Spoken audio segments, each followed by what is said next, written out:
वालदा ने उनसे काफ़ी दफ़ा पूछा कि यार मुझे कुछ डिस्कस करो।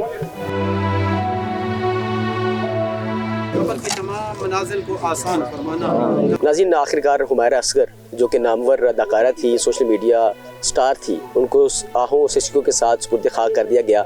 ये उनकी कब्र है जो अब फूलों के साथ सजा दी गई है। और आपको यहाँ भी बताता चलूँ कि ये उनके दादा हैं और उनके साथ दादी है, और दादा और दादी के दरमियान उनकी कब्र जो है उनको बनाई गई है, उनकी तदफीन की गई है। और आज यहाँ पर जो उनके भाई थे, बड़े अफसोस के साथ कहना पड़ता है कि बड़े दुख के साथ उन्होंने इसकी तदफीन की है। और ये कहा जा रहा था कि उनका अपने घर वालों के साथ ताल्लुक़ मुनक़ता हो गया, तो उस पर उन्होंने अपने बयानात भी दिए हैं। उनका कहना था कि उनके साथ वो रब्ता तो रहता था, लेकिन गुज़श्ता कई माह से उनके साथ कॉन्टेक्ट नहीं था। उनके अहल खाना भी, उनके चचा भी यहाँ पर आए थे, जिन्होंने इस फूलों के साथ इस कब्र को सजाया, और उनके जो दीगर अहल खाना थे वो भी यहाँ पर मौजूद थे। ज़िंदगी तो यही है कि जो 7 लाख से ज़्यादा फॉलोअर्स थे, उनके 7 लाख से ज़्यादा फॉलोअर्स थे, लेकिन जब तदफीन का वक्त आया तो उनकी जो शोबिज़ इंडस्ट्री से वाबस्ता दोस्तियाँ थी, उनके याराने थे, उनमें से कोई भी शख्स हमें यहाँ पर नज़र नहीं आया। सिर्फ आखिर वही था जो उनके अहले खाना थे और उनके वालिदैन, जिन्होंने एक्सेप्ट की उनकी डेड बॉडी को, और वही at the end of the day तदफीन के लिए यहाँ पर आए। उनके अहले खाना थे, उनके जो करीबी रिश्तेदार थे। लेकिन जो 7 लाख फॉलोअर्स थे, सवाल ये है कि वो कहाँ पर थे इस वक्त जब उनकी तदफीन की जा रही थी, जब उनको लाहौर शिफ्ट किया गया, कराची जब थी, 6 माह से उनका कोई कांटेक्ट नहीं था। तो ये जो जारियाँ दोस्तियाँ सोशल मीडिया पर हमें नज़र आ रही होती हैं, महज धोखा एक कहा जा सकता है कि जब वक्त आता है ना आखिर का, तो उस वक्त सिर्फ आपके जो अपने अजीज़ कारब और आपके जो करीबी रिश्तेदार होते हैं, सिर्फ वही काम आते हैं। और आज भी हमने यही देखा कि जो उनके जो अजीज़ थे, रिश्तेदार थे, सिर्फ वही यहाँ पर पहुँचे हुए थे तदफीन के लिए। और जो पूरा कब्रिस्तान था, वहाँ पर हमें सिर्फ उनके रिश्तेदार ही नज़र आए थे जो लिखाना थे। तो ये जो धोखा होता है हमें सोशल मीडिया का, ये सिर्फ एक आंखों का एक कह सकते हैं एक धोखा है, इसके अलावा और कुछ नहीं।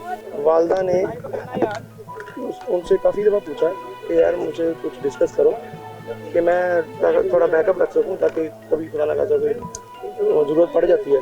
उस सिलसिले में भी कभी हमारे साथ डिस्कशन नहीं हुई। ठीक है, बाकी जो फर्दर था मैंने आपको कल सारा कुछ बता दिया था। वालदा की क्या सूरत-ए-हाल है? बेटी जब आई है वापस, वो जब गई थी कभी सोचा नहीं? कह रहे थे कि 2024 को वो तो उनका दिल ही बता सकता है ज़्यादा, और किसी को आप ये नॉमिनेट करके रियलाइज़ नहीं करवा सकते, वो कम होता है। सर, ये रूमर झूठ है जो कहा जा रहा है कि उसे राब्ता खत्म हो गया था, नाराजगियाँ थी, उसे घर से निकाल दिया? वो आप कल वाली वीडियो काइंडली देख लें ज़रा, फिर आपको सारे आंसर्स मिल जाएंगे।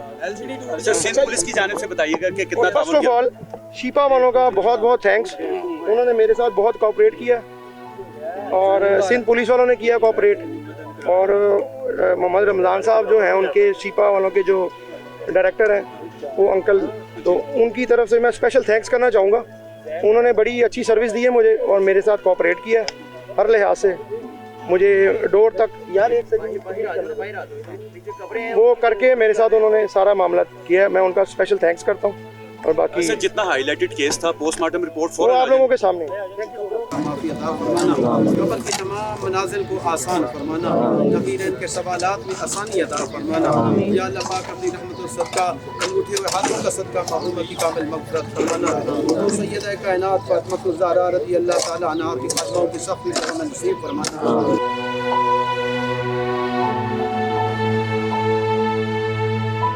जी, तो नाज़रीन, हुमैरा असगर की तदफीन के बाद जो मेहमान और उनके भाई हैं वो वापस घर आ चुके हैं, और मज़ीद जो मेहमान हैं उनके आने का सिलसिला भी जारी है। उनके भाई आने वाले मेहमानों से मिल भी रहे हैं, और जो मेहमान हैं उनसे इज़हार अफसोस भी कर रहे हैं। लेकिन हमने देखा ये है कि जितने भी मेहमान आए वो सारे उनके रिलेटिव्स थे, और कोई भी शोबिज़ इंडस्ट्री से वाबस्ता लोग नहीं आए थे, और ना ही जो 7 लाख फॉलोअर्स रखने वाले हुमैरा असगर के जो फॉलोअर्स हैं उनमें से वो हमें को नज़र आया। क्योंकि जो दुनिया है सितारों की, जो फॉलोअर्स की, वो महज सोशल मीडिया की हद तक है। जब तक आपके सीने में दिल धड़कता है, जब तक आपकी सांसें बहाल है, तब तक आपका रिश्ता बहाल रहता है। जैसे ही आंखें बंद करते हैं और जो आपके जो दोस्त सो कॉल्ड जो आपके फ्रेंड्स होते हैं वो आपसे मुंह फेर लेते हैं। देखा यही है, और बाकी इससे पहले भी हमने यही देखा है कि जितने भी स्टार जो अपने जो बड़े लाखों करोड़ों फॉलोअर्स रखते हैं, लेकिन जब उनका इंतकाल होता है तो उनकी मैयत पर या उनकी तदफीन में वो लोग शामिल नहीं होते, मां सिवाय उनके रिलेटिव्स के, उनके अपने रिश्तेदारों के। तो जो 7 लाख फॉलोअर्स रखती थी, उनके जो शोबिज़ इंडस्ट्री में जो ताल्लुकात थे, जो मीडिया के दोस्त थे, जिनके साथ बैठना उठना खाना पीना, एक तरह के कपड़े पहनना और मुख्तलिफ शोज़ में जाना, मुख्तलिफ टीवी शोज़ में जाना, तो वो सिर्फ़ और सिर्फ एक उस वक्ती दोस्तियाँ थी जो वक्त गुजरा और उसके बाद वो दोस्तियाँ भी गई और वक्त भी गया। लेकिन अब यहाँ पर देखा यह है कि उनके सिर्फ रिश्तेदार हैं और उनके रिश्तेदारों के लिए महज चंद कुर्सियाँ जो अंदर से लगाई गई थी, जहाँ पर उनके रिश्तेदार आए हैं, बैठे हैं, उनसे ज़्यादा अफसोस करेंगे और वापस चले जाएंगे। तो अपने जो दोस्तियाँ हैं वो कोशिश करें अपने दोस्तों के साथ मिल जोल रखें। जो दोस्ताना ताल्लुक़ होता है, जो मिल बैठ के गपशप लगाने का जो वक्त होता है, वही असल हकीकी दोस्तियाँ होती हैं। कोशिश किया करें कि सोशल मीडिया की दुनिया से बाहर निकल कर आप अपने अपनों को भी वक्त दें और उनके साथ कुछ अपना ऐसा वक्त गुजारें जो हमेशा याद रहे। आखिर उस वक्त लाजमी याद रहे जब आप या कोई भी जब इस दुनिया से चले जाए।